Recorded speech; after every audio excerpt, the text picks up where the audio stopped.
독도하심으로 6월 12일 월요일 새벽 기도회 시작하겠습니다.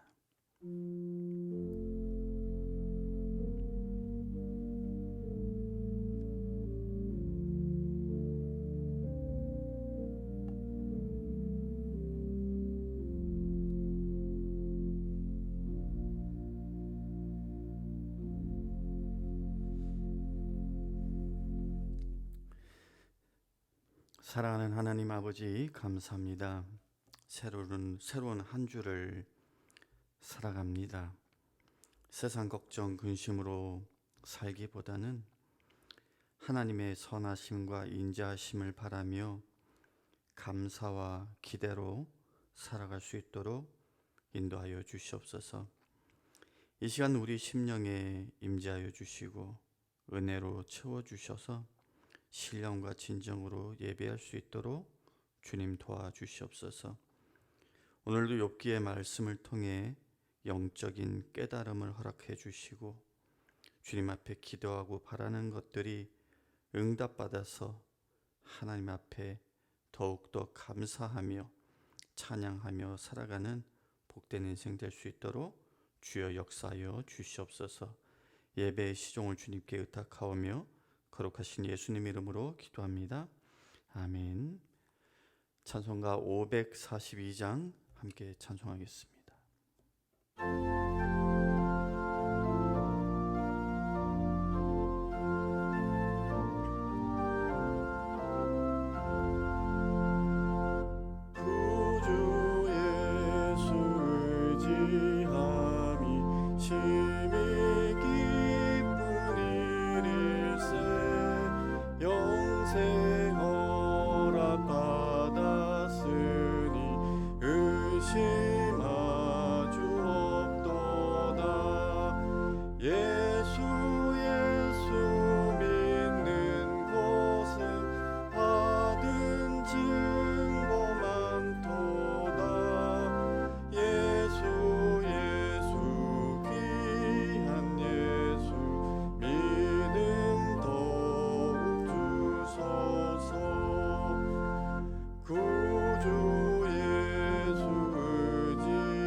우리에게 주시는 하나님의 말씀 욥기 19장 23절에서 29절까지의 말씀입니다. 제가 봉독해 드리겠습니다. 나의 말이 곧 기록되었으면 책에 씌워졌으면 철필과 납으로 영원히 돌에 새겨졌으면 좋겠노라. 내가 알기에는 나의 대속자가 살아계시니 마침내 그가 땅 위에 서실 것이라. 내 가죽이 벗김을 당한 뒤에도 내가 육체 밖에서 하나님을 보리라. 내가 그를 보리니 내 눈으로 그를 보기를 낯선 사람처럼 하지 않을 것이라. 내 마음이 초조하구나. 너희가 만일 이르기를 우리가 그를 어떻게 칠까 하며 또 이르기를 일의 뿌리가 그에게 있다 할진대 너희는 칼을 두려워할지니라. 분노는 칼의 형벌을 부르나니 너희가 심판장에 있는 줄을 알게 되리라. 하나님의 말씀입니다.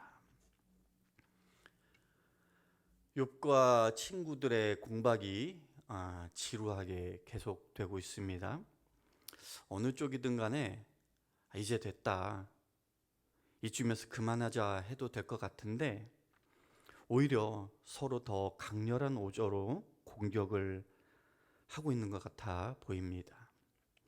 욥은 계속해서 하나님께서 자기에게 고난을 주셨는데 왜 주셨는지 그 이유만이라도 알고 싶다라고 강변하고 있는 것이고요. 친구들은 인과율의 원칙에 갇혀서 고난은 죄로부터 시작되는 것이고 악한 자가 고난 가운데 있는 것이지 네가 의롭다고 한들 하나님이 까닭 없이 그러실 수 없다, 아닐 때 굴뚝에 연기 날 수 없다라면서 욥을 정죄하고 비난했습니다. 이런 친구들의 모습에 욥의 감정은 더욱더 격앙되고 마는데요. 오늘 봉독한 본문을 보기 전에 앞선 1절에서 22절의 내용을 간략하게 살펴보도록 하겠습니다.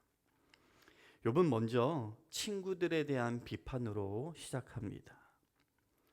욥은 자기가 왜 고난 당하는지에 대해서 친구들이 인과응보의 법칙에 들먹이면서 설명하기보다는 그저 자신을 위로하고 긍휼히 여겨주기를 기대했지만 그들은 공감 없는 차가운 말로써 오히려 자신을 번뇌케 했고 자기의 마음을 산산조각 내버렸다, 그렇게 비난했습니다. 그런 후에 이제 욥이 하나님께 원망 섞인 탄식을 내뱉습니다. 6절에 보면요, 하나님이 나를 억울하게 하시고 자기 그물로 나를 애워싸신 줄을 알아야 할지니라. 11절 12절에는 나를 향하여 진노하시고 원수같이 보시는구나. 그 군대가 일제히 나와서 길을 도두고 나를 치며 내 장막을 둘러 진을 쳤구나. 이렇게 욥은 하나님이 자기를 대적하시는 분, 무자비하게 공격하시는 분으로까지 묘사하고 있는데요. 사실 욥은 이전에도 하나님께서 자기를 원수같이 대한다라고 원망했던 적이 있습니다. 이렇게 하나님을 향한 원망 다음에 욥은 철저한 소외와 고독을 경험한다라는 탄식을 내뱉습니다. 13절에서 20절까지의 내용인데요. 그것을 이렇게 읽어보면 참 마음이 아픕니다. 형제들과 아는 사람들이 자기를 떠났고 그 누구도 더 이상 자기를 인간답게 대하지 않는다라는 거예요. 모든 관계에서 욥은 없는 사람처럼 취급을 당했습니다.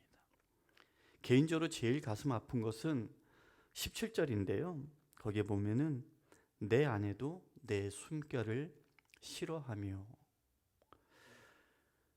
이 장에 욥의 아내가 차라리 하나님을 저주하고 죽으라 라고 했어요. 그 정도로 말했으면은 이미 남편을 떠나버렸을 법도 한데 정작 그러지는 않았던 것 같습니다. 아마 그때 했던 말은 욥의 아내도 일종의 충격을 받아서 감정을 이기지 못하고 내뱉었던 말이지 싶습니다. 어쨌든 간에 욥의 아내는 지금 욥의 곁을 지키고는 있었던 것 같은데 내가 아직 숨쉬고 살아있는 것조차 아내가 싫어한다라고 한 이 욥의 말 속에서 그가 겪은 소외감과 고독의 아픔이 얼마나 컸을지 조금은 짐작이 갑니다. 모든 자들에게 거절당하고 깊은 소외와 고독을 경험한 때문인지 21절에서 욥이 말하는 것이 이거 보면요, 이전과는 뭔가 좀 다른 느낌을 갖게 돼요. 21절을 읽어드리면 나의 친구야 너희는 나를 불쌍히 여겨다오.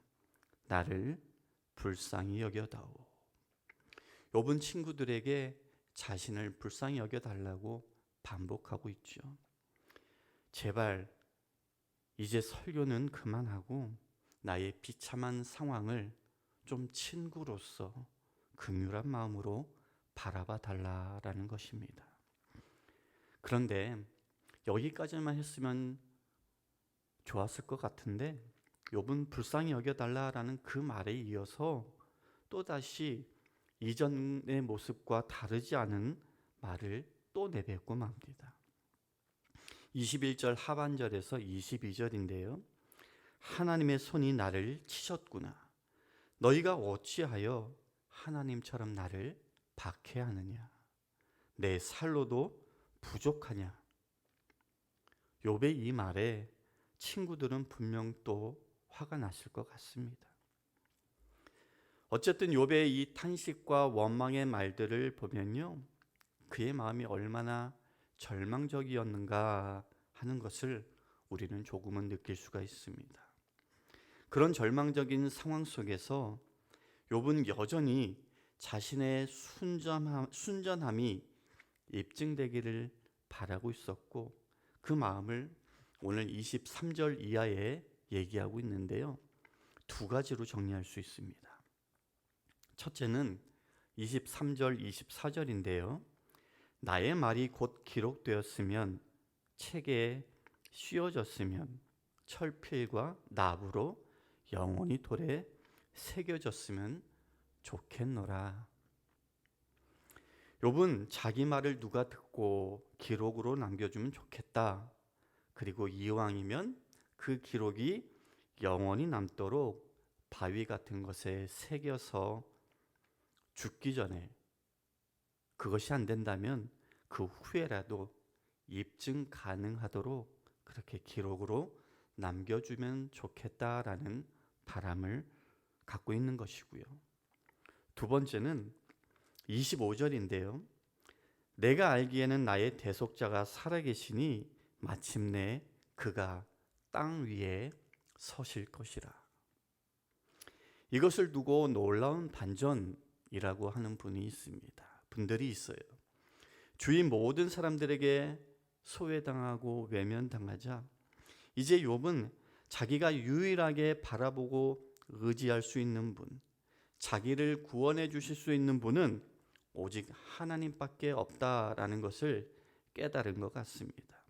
그래서 욥은 나의 대속자가 살아계시니 언젠가는 그분이 온 땅 위에 서서 자신의 순전함을 옹호해 줄 것이다. 그것을 나는 안다, 확신한다, 소망한다 라고 얘기하고 있는 것입니다. 그러면 욥이 말하는 대속자는 누구인가요? 방금 제가 욥에게 남은 유일한 분이 하나님이라고 말씀드리긴 했지만 대속자가 누구냐에 대해서는 몇몇 견해가 있어요. 하나의 입장만 짧게 말씀드리면 욥은 좀 전까지만 해도 하나님을 자기를 대적하는 분으로, 자기를 공격하는 분으로 묘사했는데 그 하나님을 느닷없이 지금 대속자라고 말하는 것은 흐름상 논리적으로 맞지 않아 보인다라는 겁니다. 그렇기 때문에 대속자는 하나님이 아닌 또 다른 신적 존재를 염두에 둔 표현일 것이다 라는 입장인데요. 그럼 그 다른 신적 존재는 누군가? 이 견해의 결론만 말씀드리면 하나님이시면서 성부 하나님과는 다른 역할을 맡으신 예수 그리스도다라는 거예요. 저는 하나님은 대속자가 될 수 없고 성자 예수님은 된다라는 이 주장은 신학적인 문제가 있다라고 생각을 합니다. 왜냐하면은 이스라엘 역사 속에서 하나님께서 죄에 빠진 이스라엘을 구원하시고 회복시키려는 방식으로 하나님은 이방 나라들을 막대기로 삼아서 이스라엘을 심판하신 것을 우리가 알고 있습니다.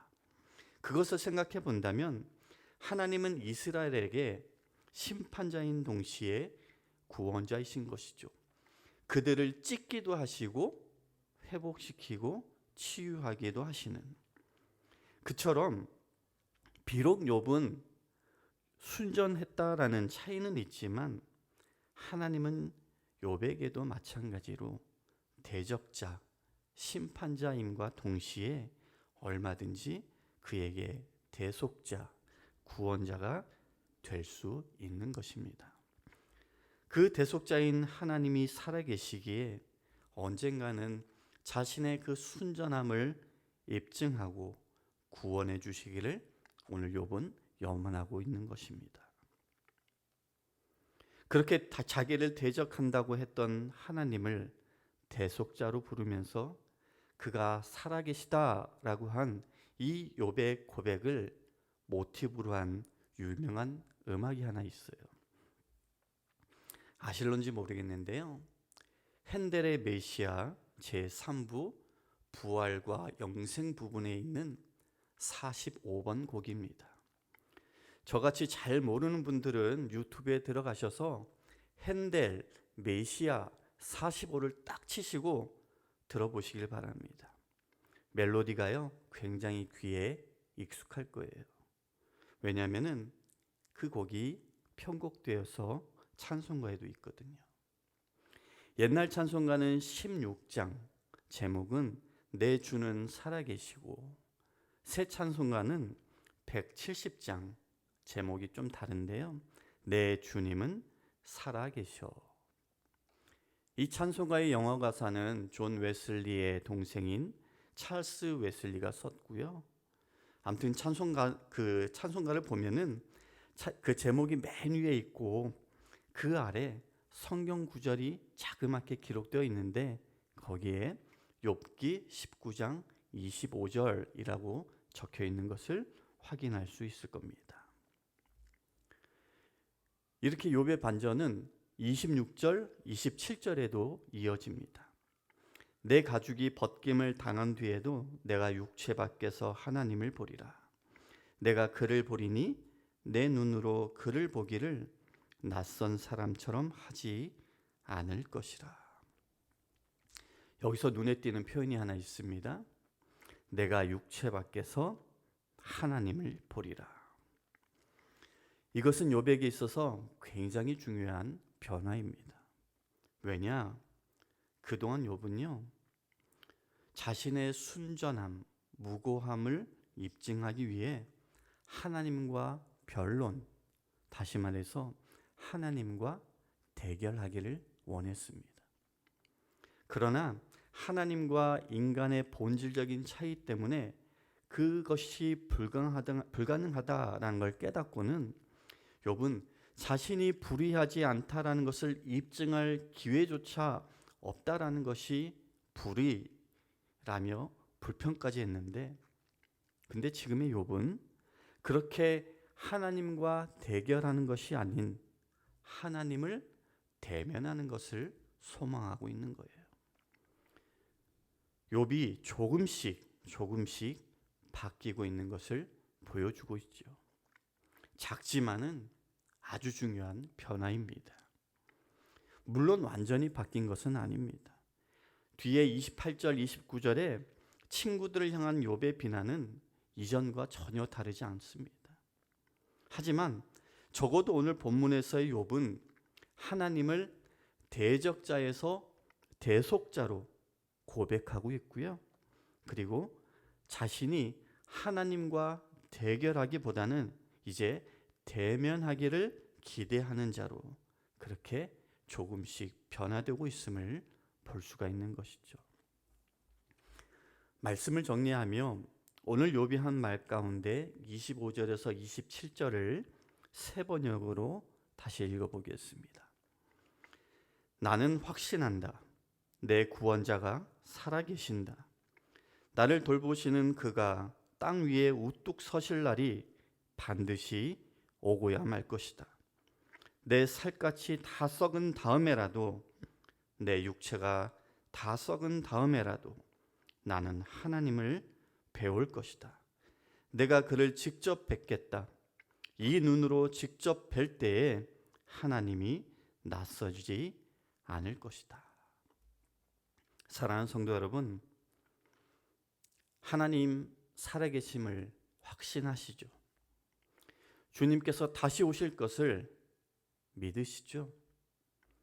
주님의 재림을 소망하고 저 천국에서 하나님 뵙기를 갈망하는 그 신앙으로 오늘 하루도 주님과 동행하며 승리하는 모든 성도님들 되시기를 주님의 이름으로 간절히 축원합니다.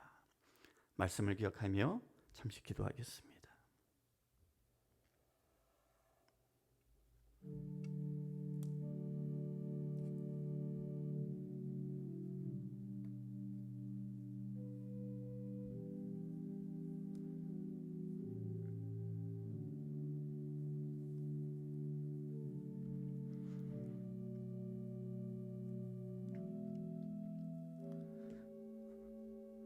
하나님 아버지,